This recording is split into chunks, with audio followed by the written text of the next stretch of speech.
mainly you're going to need to have a valid driver's license and high school education or a GED type.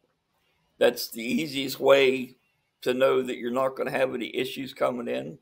And then if you got some experience like with shop class where you're reading the tape measure and things of that nature, or cutting the board, or even, like do some research.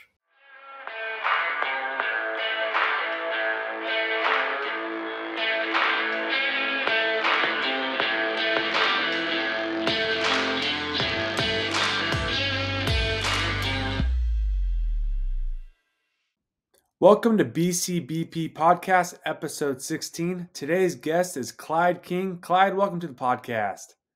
Thanks for having me. Yeah, you bet. Clyde, I like to just hop right into it. So you have 30 plus years in the construction industry. You have time in the military, so thank you for your service. First off, I'd like to just start from the beginning. How did what made you get started in the military, and then how did the military lifestyle morph into you getting into construction? Just tell us your story. Okay, my military. Well, actually, I was with the United States Marine Drum and Bugle Corps. I was with the field unit that no longer exists. Back in 1989, they consolidated a lot of things in the military, and the only drum and bugle corps that's left now is the one at 8th and I, which we call the Commandant's Zone. I had auditioned in high school as a music guarantee, but that only guarantees you to go to music school after all your boot camp and all that training. Because, yes, first and foremost, once a Marine is a rifleman, you've got to be able to do our job besides being out in the public eye performing. Learned a lot of things with leadership and that while I was in there, because I was an NCO. And when I got out, I got moved back to Pennsylvania from California in 1990. And I started work. I've been around construction since I was little. So I knew that I always liked building things with my hands. So I went to work for an interior systems company back in 1991. By 94, I was running jobs. Then in 2006, I moved from up here in Pennsylvania down into West Virginia. And I joined the union in 2007 and still going at it to this day. Just finished up work today a little bit ago. Thankfully, we didn't get wet today. Yesterday, once the rain got out of here in the morning, it was a muddy mess on the job site. Yeah, I can only imagine. So, in your career so far in construction, I mean, when it comes to construction, there's so many like different variables included, right? I mean, you can be doing concrete, you could be doing framing. Like, there's a lot of different things you can do. Construction is a very broad term. So, in Yeah. your experience, like, what have you done in construction, or what is your kind of particular As field a that carpenter, I've done everything that we do, from concrete to forming for concrete to interior, exterior framing, both metal studs and wood studs, uh, all the cabinetry and casework, all the acoustical ceilings, all the door and hardware, all the flooring, because floor systems are part of a union carpenter for the most part if the contract is part of it.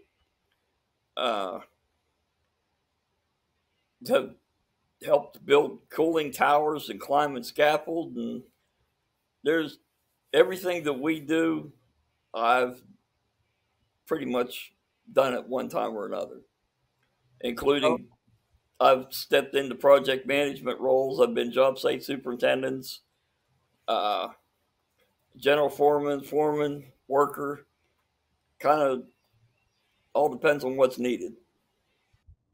So from all those years of experience in doing the everything in carpentry and like that area, what do you think is probably your favorite part of the carpentry or doing construction? Do you have a particular favorite that you enjoy to do more than the others, or? Uh, I like all the aspects. Like if we have an architect that designs some really crazy details that get challenging, those are always fun to do. You know, framing them out of metal studs, wood, however you got to do it. But the most relaxing thing that I've done is casework and then doors and hardware. Okay. Yeah, so with the variety of things you can do in construction, if like getting started in construction or carpentry, like is there any education, certification, like an experience that will help you, like if I'm an 18 or I'm a young adult, but I want to get into carpentry or construction, is there something that I could have that would help me, or is a lot of it just like on the job learning, or what do you see from your perspective? Um, like if you would come in to the carpenters union as a first year apprentice, um, mainly you're going to need to have a valid driver's license and high school education or a GED type. That's the easiest way to know that you're not going to have any issues coming in. And then if you got some experience, like with shop class, where you're reading the tape measure and things of that nature, or cutting the board, or even, like do some research on how you want to do it.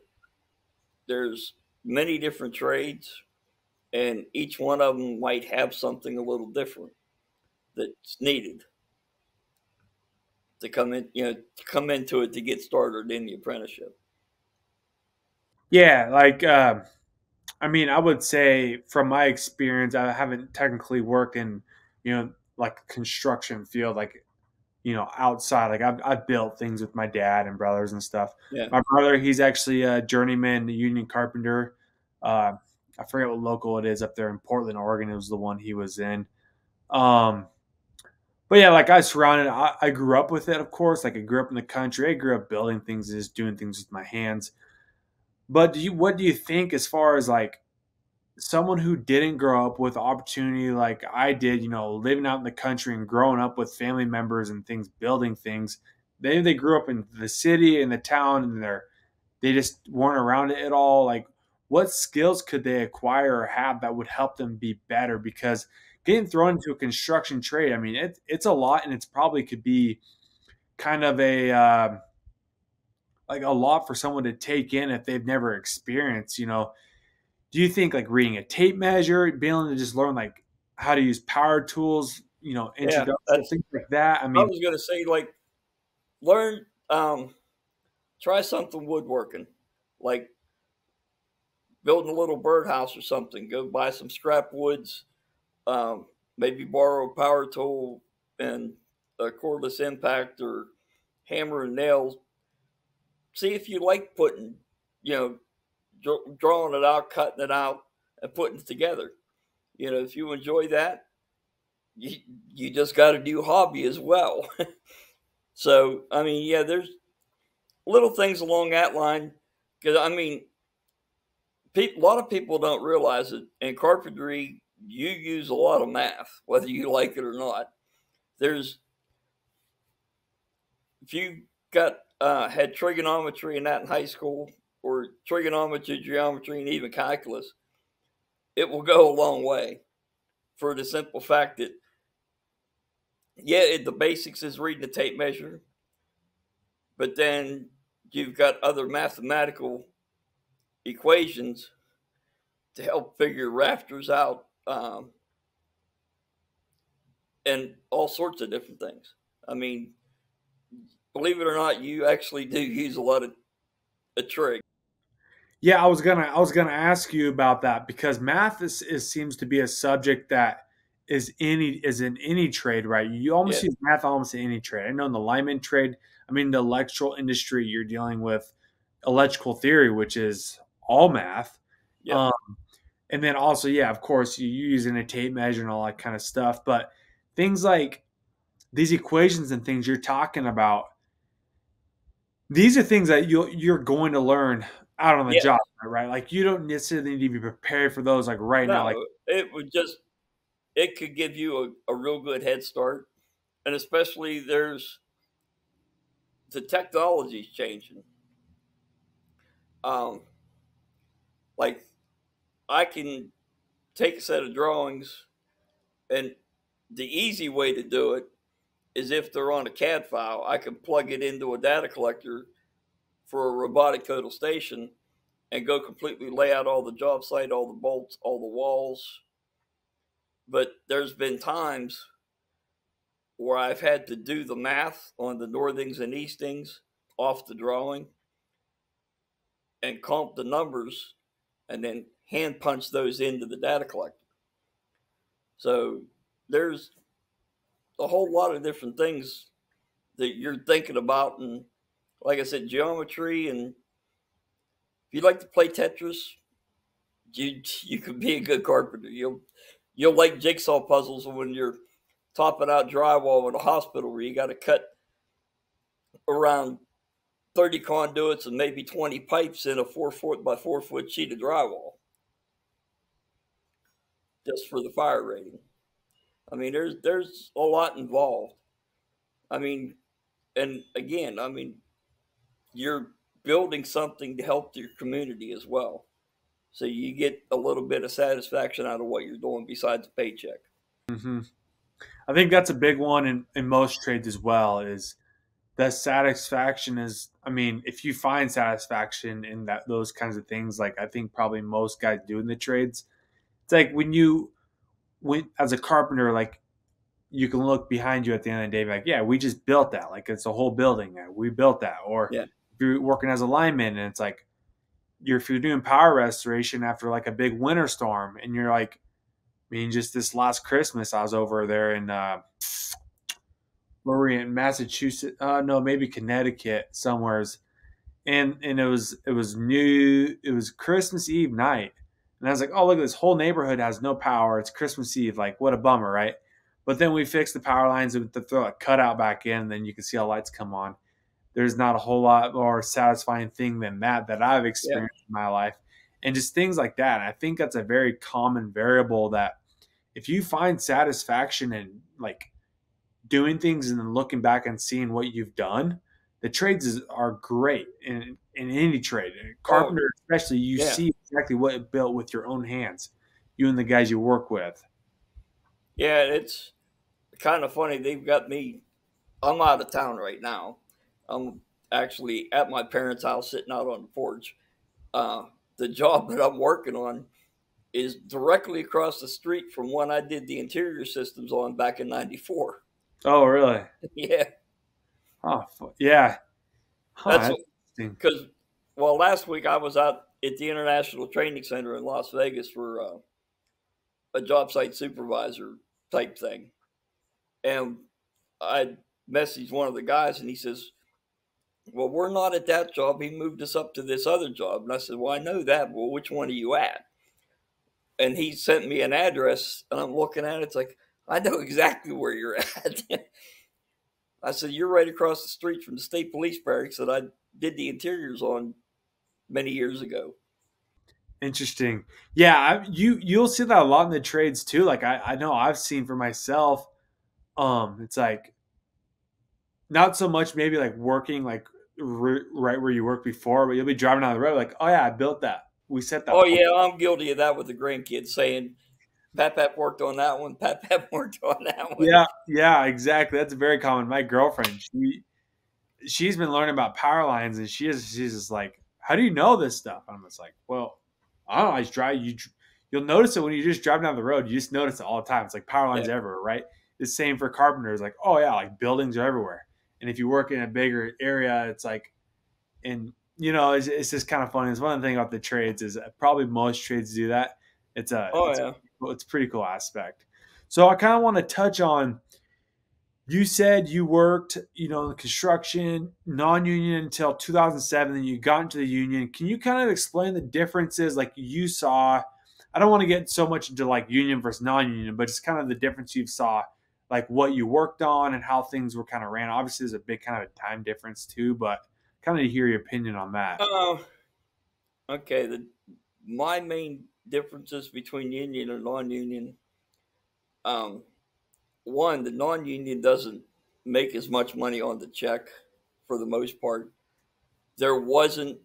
I had worked my way up to a spot on the non-union side where my wage wasn't a whole lot different than what the union scale was at the time. But with the union, with our retirement and our health care and that, does not come out of your check. It is part of the benefit package that's over and above your paycheck. Most non union companies, now I did work for one for a lot of years that literally my health insurance cost me $5 a month. The company paid the rest. So, I mean, you'll have some companies out there that are like that, but we also had a union side. It was a many split conglomerate. We had a supply side, a door system side, a general contracting side. And I mean, it was all one big conglomerate. But most of your non-union companies, like your 401k and that they have, you're taking money out of your paycheck to pay into that retirement. So your check, what you're making an hour, should be higher than what most non-union companies are paying. Like I said, but time wise and quality of work, it really depends. There's some really, really good non-union companies out there that have the same time frame and speed of getting things done that a lot of your unions do. It's really it's kind of a matter of personal preference. But I mean, my main thing was the healthcare and the retirement. It was like I was making, a good wage on the check, but then for me to have my healthcare and that, I had to pay a percentage of that check every week into it. Now that percentage of that check and that I don't have to worry about because it's part of the fringe benefit package. They cover, they pay into it at an hourly rate. So just with what we pay into our health care and our pension and that now, to be able to do it and take it out of your check, you need to be making 59.50 on the hour to have your total paycheck like we do with the union. Okay. So I also kind of want to ask too was that transition, how did that transition work? Because maybe there's some non-union carpenters out there that have, 5, 10, 15 years of experience, and maybe they're relocating, they want to go union because for the reasons you're explaining, because of the training, the health benefits, the pay. What did that transition look like from the non-union side to the union side? Because I'm kind of curious. I know how it works for us in a lineman trade. I'm wondering if it's kind of similar because you will have non-union linemen come and they want to become union journeyman linemen, and that process is kind of different between what part of the country you're in. But how was it for you? Well, with me, I kind of came in at a time where the contractor needed somebody as a superintendent. So I was kind of recruited in because of my experience running fairly large jobs. Okay.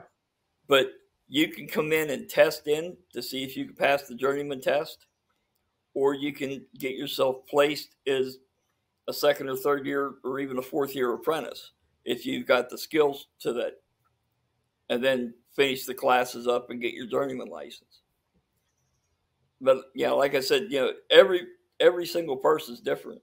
I've had some kids that had been working for 5, 6 years and have the skills like a third year apprentice does, but they still wanted to start back at the beginning and go through the whole apprenticeship from year one. And it, Okay.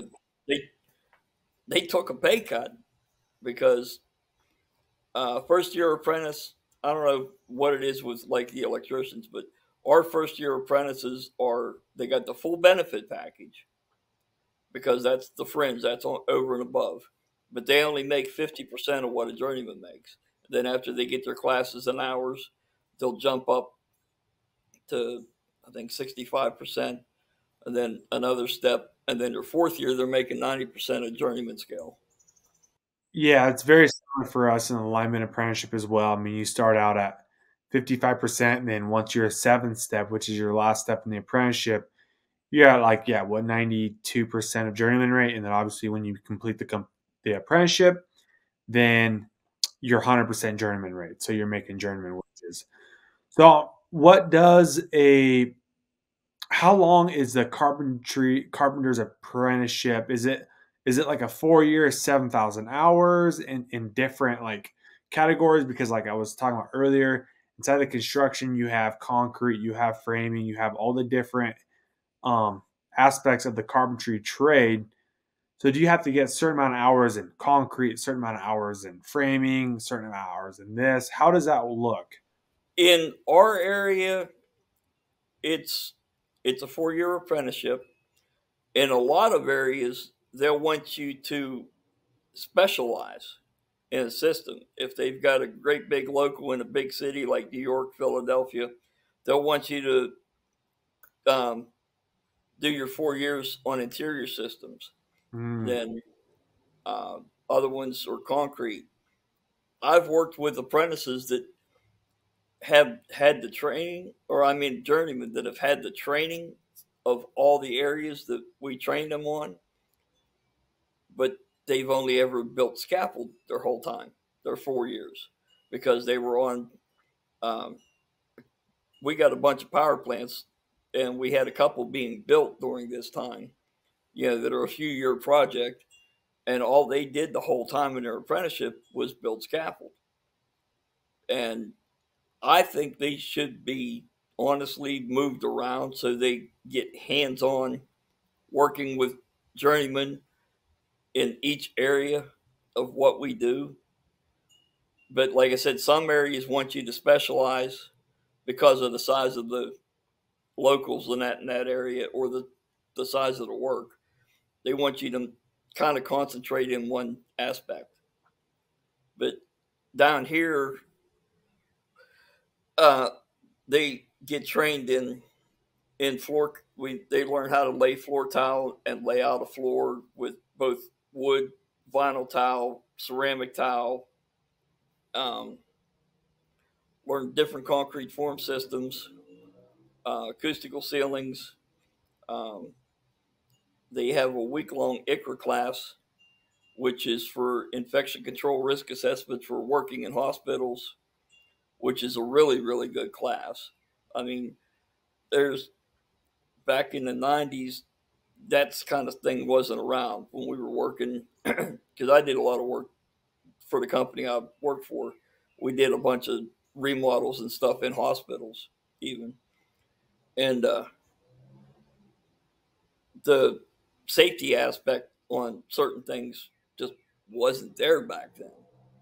Now they're really looking at cutting, even just changing the ceiling tile out.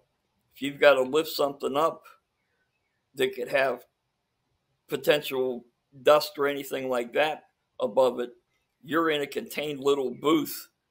I mean, it's like a one man shower, but it sucks right up to the ceiling.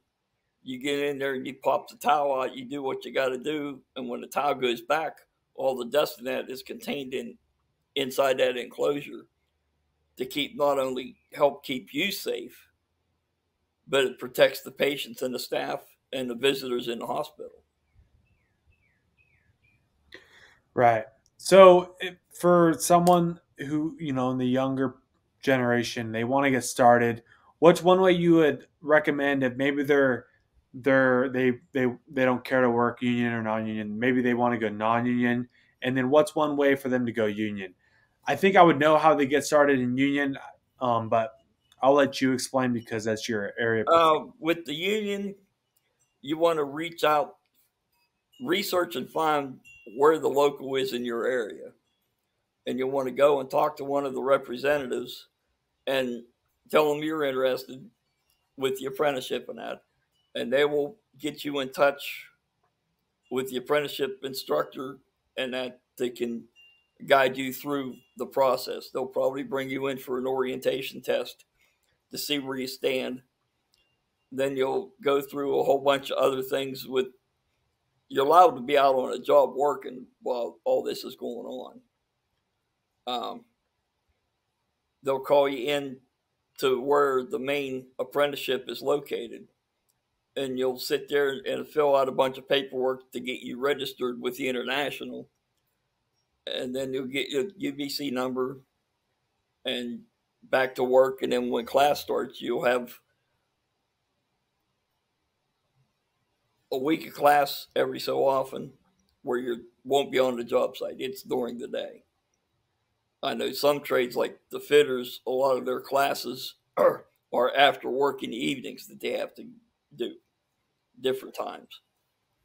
But with the carpenters, you're going to be in class for a week at a time and then back out to your job. Now, if you want to get into non-union, look for jobs going on in your area. Go in, find out who's running the job, and ask what company they're working for, and say you're interested. You'd like to talk to them about getting a job with them, and they could guide you through what you got to do from there. Okay. So once I get in, let's say, doesn't matter either or side. Once I get into doing some carpentry, like what would be some expectations or qualities to have or develop that are going to help me be successful either as an apprentice or just starting out in the construction industry? Uh, in the matter, be willing to learn. Pay attention to the guys that have been doing it a while. Try to buddy up with them on a job. Like with the apprenticeship, um, you'll get sent out to a job site, and the general foreman or foreman there will pair you up with a journeyman to work with. Just watch, listen, do what they say, uh, be ready to hustle because you're a low man on a totem pole type thing. You're going to Oh get harassed, asked to go get things. I mean, you're going to be a glorified gopher and a helper a little bit till you get to know each other. oh yeah, And then a lot of times uh, they'll start showing you the easier way to do things. You know, if they're willing to spread that knowledge. Some weren't. In the old days, the old guys was like he'd kind of show you a little bit, and then he'd tell you to go do something. You had to figure out the easiest way to do it, even though he already knows. I mean, a lot of that's changing. But yeah, just be ready to hustle and pay attention and willing to learn. Have the right attitude. good. What's that? To have the right attitude. Right. Yeah, big ones are like for me, I would see is yeah, being able to learn and retain information, not having to be told things how to do things more than two times. Showing up, having good positive attitude. Have the right intent on why you're at work. Are you working just because you need a job? Well, if you're working just because you need a job, you're probably not going to really be trying as far. You know what I mean? Like have the right intent, like to want to learn and be successful in this trade.